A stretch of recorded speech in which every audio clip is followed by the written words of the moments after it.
Bienvenidos, muy buenos días mis amigos, mis amigas. Hoy retomamos la lista de reproducción de Catálogo Espiritual de las Naciones para hablar de Venezuela, del país de Venezuela.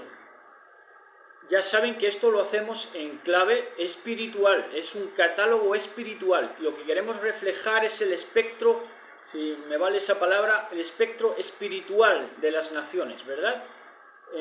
Lo que las naciones representan históricamente delante de Elohim, ¿verdad? Lo que vienen representando. Entonces, hay muchas facetas dentro de una nación que puede ser, por ejemplo, geografía o gastronomía, por ejemplo, ¿no? Pero nosotros vamos a centrarnos en la historia, concretamente de Venezuela. Entonces, pues vemos que fue colonia del Imperio Español. Venezuela fue colonia del Imperio Español desde 1527 a su conformación como Estado independiente de Venezuela, que data de 1777, curiosamente a la par que su archienemigo en este momento histórico, Estados Unidos, ¿verdad? Pues los dos fueron estados independientes al mismo tiempo, Venezuela por un lado y Estados Unidos por el otro. En la época precolombina, si hablamos un poco de lo precolombino, pues fue una época en la que había varias tribus en Venezuela, entre ellas los arahuacos o los guayús, también llamados guajiros, ¿verdad? Que hasta el día de hoy se llaman guajiros, aunque guajiro se asocia más bien hoy al campesinado, a los campesinos, y no tanto a la tribu de los guayús, ¿verdad? Luego tuvimos, y esto fue clave, tuvimos a los criollos en toda América del Sur y también, por supuesto, en Venezuela, que tuvimos a los criollos. Los criollos eran hijos nacidos en América, pero que tenían una formación, por tener padres europeos, tenían una formación europea ilustrada. Y estos criollos fueron el primer paso, si lo miramos bien, a la independencia de las colonias españolas especialmente, porque es que tenían más formación y aprovecharon esa formación para galvanizar una independencia, unas masas, pues precisamente a favor de la independencia de Venezuela al respecto de España. Curiosamente, en Venezuela se esperó a que el rey legítimo de la corona española, que en ese momento era Fernando VII, volviera al trono después de abdicar en favor de José Bonaparte, después de abdicar pues forzadamente por la conquista de la Revolución Francesa. Entonces pusieron a José Bonaparte en España, pero España todavía tenía la esperanza de que se retomara la monarquía y estuvieron esperando en Venezuela a que se volviera a subir al trono Fernando VII, cosa que ya no sucedió, ¿verdad? Entonces, la independencia se desarrolló, la independencia de Venezuela se desarrolló entre 1810 y 1823, ¿verdad? Aunque venía fraguándose la independencia, como dijimos, al paso ya de 1777.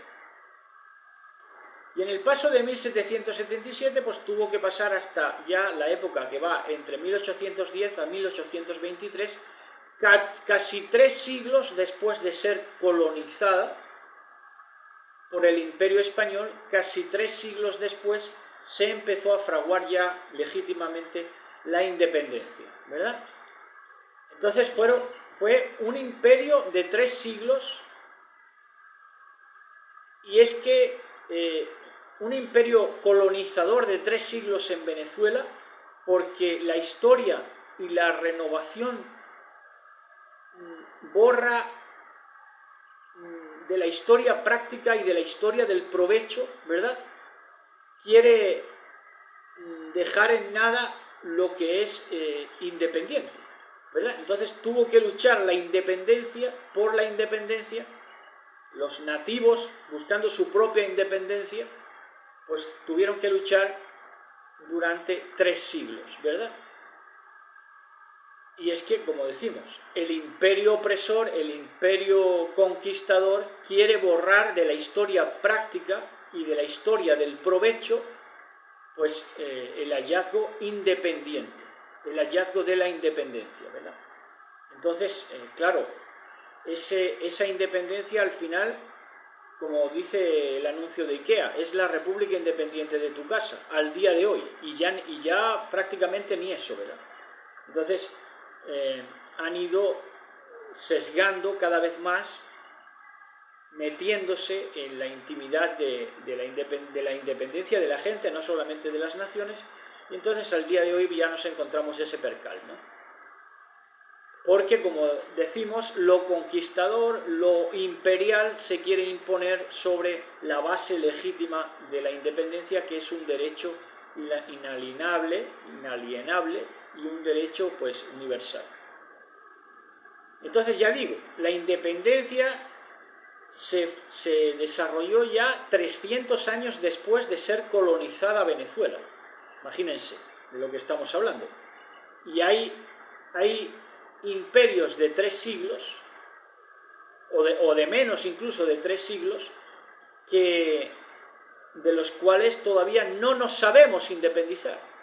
¿Entienden? ¿Por qué? Porque quiere borrar de la historia práctica y de la historia del provecho, del pragmatismo, quiere borrar todo signo de independencia. ¿El qué? El imperialismo, ¿verdad?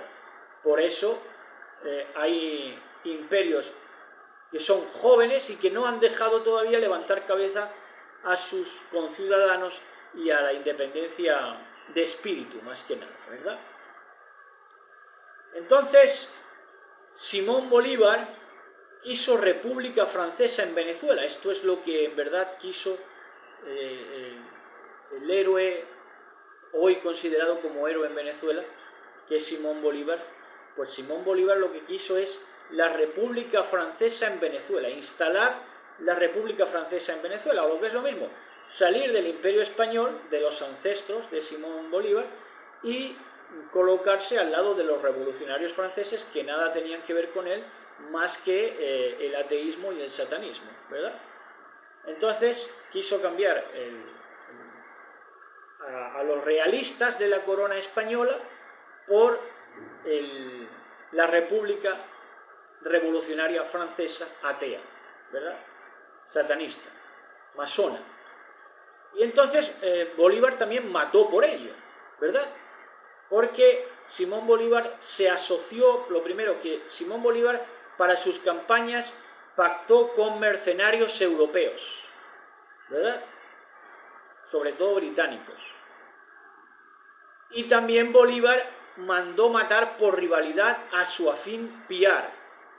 Era alguien afín a él, que hizo campañas con él, pero por rivalidad lo mandó fusilar, ¿verdad? A Piar. Eso Simón Bolívar, el héroe nacional de la República Bolivariana actual de Venezuela, ¿verdad? Bueno, pues en 1819 se crea la Gran Colombia en Venezuela, que formaron parte de la Gran Colombia, como vamos a ver luego, Ecuador y también Ecuador, Venezuela y Colombia. Entonces, los últimos reductos realistas de la corona española fueron aniquilados en la batalla del lago de Maracaibo en 1823, ¿verdad? Por las tropas bolivarianas. Entonces, la Gran Colombia, como hemos dicho, como acabamos de decir, abarcó Colombia, Ecuador y Venezuela, y supuestamente que la Gran Colombia abolió la esclavitud. Ojo a esto. Abolió la esclavitud supuestamente la Gran Colombia, pero hoy se paga por cagar en un baño público en países de la Gran Colombia, y hoy los ancianos en esos países de la Gran Colombia no tienen pagas, ¿verdad? Por haber contribuido, nada de pagas, tienen que escarbar en los basureros, y encima la asistencia sanitaria es de lo peorcito del mundo. Eso menos mal que está abolida la esclavitud. Bueno, pues otro concepto clave son los amerindios para entender Venezuela, porque los amerindios, hay muchas leyendas de su origen de los amerindios, pero muchos discuten que son originarios de Asia o de Siberia, y otros los sitúan como vikingos. Vikingos que en el siglo VI de nuestra era se establecieron en Venezuela, porque se sabe, eso sí es reconocido, de que Colón no fue el primer europeo en pisar América, sino que lo hicieron antes los vikingos, ¿verdad? Entonces los amerindios se les da un origen también vikingo o asiático o incluso siberiano. Entonces no es de extrañar que estos vikingos o ancestrales vikingos los amerindios, sean los principales opositores políticos al sistema. ¿Al sistema de qué? Al sistema capitalista, ¿verdad? Es que lo llevan en su genética. Entonces, como fueron los principales opositores políticos al sistema capitalista, lo ralentizaron, no lo impidieron, pero lo ralentizaron. Para ver también el origen asiático de los pueblos amerindios, pues entre ellos Perú. Miren su origen facial de los peruanos. Tienen ojos achinados, incluso presidentes que han tenido de clara ascendencia asiática, ¿verdad? Entonces, estos amerindios fueron guerreros de sangre vikinga en sus ancestros, en su genética. Y llegó Chávez. ¿Quién me iba a decir? ¿Quién diría que Hugo Chávez, podía ser descendiente de los vikingos? Pues así parece, así se comportaba y así muchos amerindios se han comportado, ¿verdad?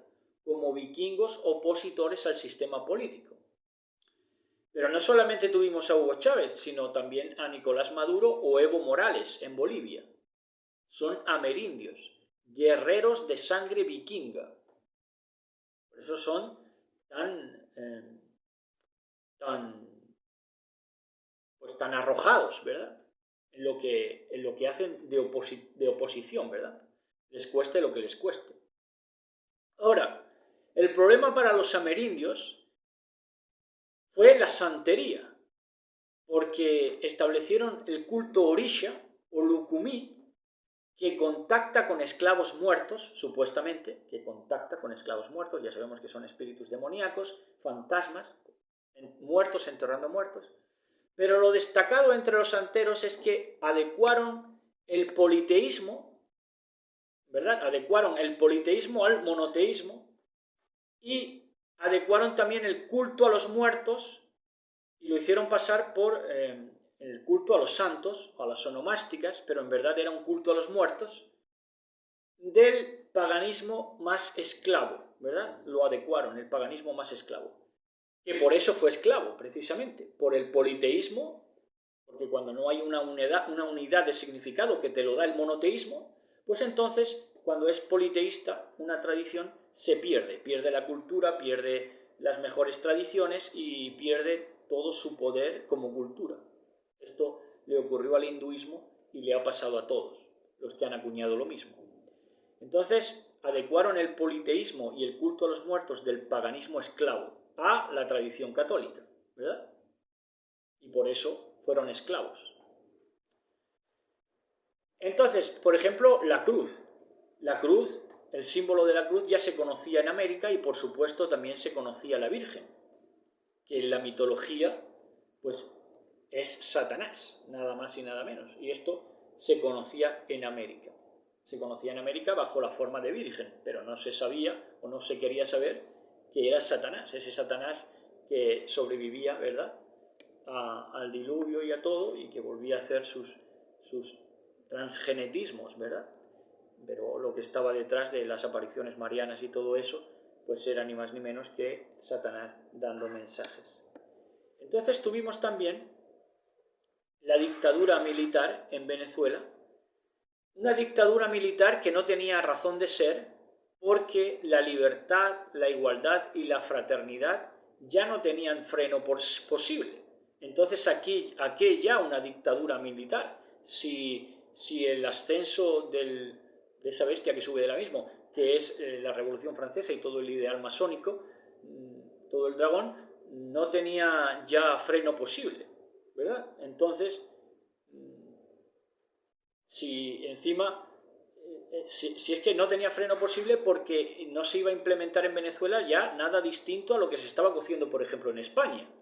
A lo máximo podía cambiar la Revolución Francesa, ¿verdad?, por lo que estaba aconteciendo en España. Y en España ya lo que estaba aconteciendo es que la corona española era ya borbónica, francesa, porque los Borbones, so pena de muerte y so pena de amenazas, pues por supuesto cedieron como incrédulos y cobardes a la Revolución Francesa y a los ideales satánico-masónicos. Entonces, por eso continuaron en el poder hasta este día, ¿verdad? Entonces, ¿ya qué razón tenía poner una dictadura militar? Si ya eso no tenía freno, libertad, igualdad, fraternidad y todo el ideario masónico satánico. Bueno, entonces, y no es maravilla porque Satanás se disfraza como ángel de luz. Entonces,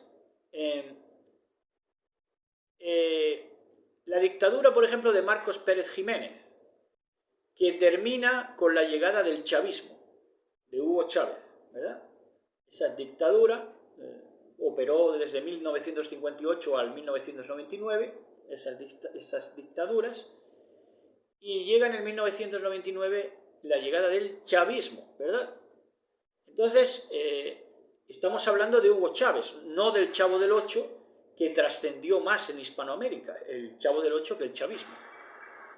Entonces, Hugo Chávez llega en el 1999 y sucumbe ante el Mossad, la agencia de inteligencia israelí, por maldecir a Israel siendo santero, siendo un santero, ¿verdad?, siendo un amalgamador de la tradición católica, incorporándola al chamanismo y al paganismo más abyecto indio, ¿verdad? Entonces, claro, se puso como blanco fácil, ¿verdad?, por maldecir a Israel siendo santero, brujo y espiritista. Santero, brujo y espiritista, no tan espiritista como su sucesor Nicolás Maduro, que consultó al consultador y buscó el espíritu del espiritista Chávez, ¿verdad?, al que oyó y le daba mensajes hasta hace poco, diciendo que lo oyó de un pajarito que le habló, ¿verdad?, con la voz de Chávez, ¿verdad? Este espiritismo pues se practica en esa santería. Y así lo decía Maduro, que se le aparecía a través de un pajarito Hugo Chávez, ¿verdad?, para darles mensaje de lo que tenía que hacer con la nación. Entonces llegó ya en nuestro tiempo la comedia de Leopoldo López, economista del dólar. Economista del dólar. Fíjense que Venezuela, los amerindios, los nativos amerindios, lo que han tratado toda la vida por su sangre vikinga guerrera es ralentizar el ascenso del imperialismo, materialismo conquistador de su tiempo. Entonces intentaron parar todo lo que pudieron al dólar, ¿verdad? Y tenemos al comediante Leopoldo López, economista del dólar, que el dólar ya sabemos que es la imagen de la bestia, que el amerindio vikingo de por sí ralentiza a un aprecio de desabastecer al país de productos esenciales por cabezonería, por oponerse al dólar, cuando no tiene, digamos, la materia prima profética para oponerse al dólar. Entonces, ¿qué hace? Que desabastece al país de productos esenciales por cabezonería vikinga, toda vez que ya no hay principios que defender en Venezuela. ¿Por qué? Porque ya está vendido todo a ese satanismo internacional de la libertad, igualdad y fraternidad, ¿verdad? Tanto es así de que no hay principios que defender en Venezuela y que se tendría que haber dado paso mejor que como están ahora. Hubieran estado, si se hubiera dado paso a la economía del dólar en el país. ¿Por qué? Porque ya no hay principios que defender en Venezuela, y tanto es así que se resucitó anímicamente a Bolívar. Fíjense a dónde se fueron. Como decimos, un muerto de hace 200 años y encima un hombre, Bolívar, que acordaba con mercenarios, como ya dijimos, y que estuvo en la cárcel por fidelidad. Este Leopoldo López, ya volviendo a Leopoldo López, estuvo en la cárcel por fidelidad a la bestia yanqui y al dólar, ¿verdad? Y su esposa Lilian Tintori, pues hemos de pensar que le fue fiel sin tener ningún apego a lo bíblico, ¿verdad? Otra virgen, esa otra virgen. Bueno, entonces, más patético que Leopoldo López fue todavía Guaidó, que se proclamó presidente en un soliloquio de 5 dedos, ¿verdad? Ahí, eso fue la proclama de su presidencia. Para terminar ya este breve recorrido por la historia de Venezuela en el catálogo espiritual de las naciones, para terminar apuntamos que Nicolás Maduro hace unas semanas enseñó la alternativa a la inyección de la vacuna del COVID en forma de vacunas, en forma de gotas, unas gotas, ¿verdad? Unas gotas que aseguraba máxima eficacia. Porque claro, Nicolás Maduro pensó, a nosotros no nos la meten. ¿Por qué? Porque somos amerindios, ¿verdad? Pensaría, nosotros no nos la van a meter, ¿verdad? Y para esto conformó a los poderosos para no meterles con jeringa, para no perforarles. Por el tráfico de influencias, esto lo pudo conseguir por el tráfico de influencias, consecuencia de enseñarles a los poderosos de su tiempo, a los poderosos que están detrás de la imagen de la bestia y detrás de todo el imperialismo yanqui y vaticano, enseñarles, ¿verdad?, paganismo, enseñarles un poder que a ellos les parece alternativo, con chamanes nueva era, con vudú, con macumbería, con mujeres y, por supuesto, con culto a los muertos y con todo lo que quieran, ¿verdad? Así es como se ha ganado, digamos, Nicolás Maduro, que le dejen medio en paz, ¿verdad? Que le dejen medio en paz y que todavía no intervengan en el país, y que cuando se dan situaciones como esta, rocambolescas, de que garantiza la eficacia con unas gotitas, pues ya no los lleven más allá y entonces ya den marcha atrás y no quieran implementar a toda costa ese satanismo internacional, ¿verdad? Pasando ya directamente al jeringazo. Entonces, hasta aquí este recorrido por Catálogo Espiritual de las Naciones, Venezuela. Shalom, tengan feliz día. Y celebramos, por supuesto, no queremos dejar de decirlo, que celebramos los 200 suscriptores. Estamos muy contentos por los 200 suscriptores y, por supuesto, nuestra oración más que nada, y nos felicitamos porque ningún suscriptor se desuscribe. Esto es el mejor síntoma que puede haber para el canal, ¿verdad? Para el caudal que tenemos, de que nadie se desuscribe porque no decepcionamos. Y de hecho, nuestra oración delante de Elohim es no confundir, que por nuestros errores no se confunda el pueblo, tal y como oraba David, ¿no? No sean confundidos por causa de mí los que en ti confían. Así que, shalom y buen día para todos y todas, preciosos y preciosas. Shalom, shalom.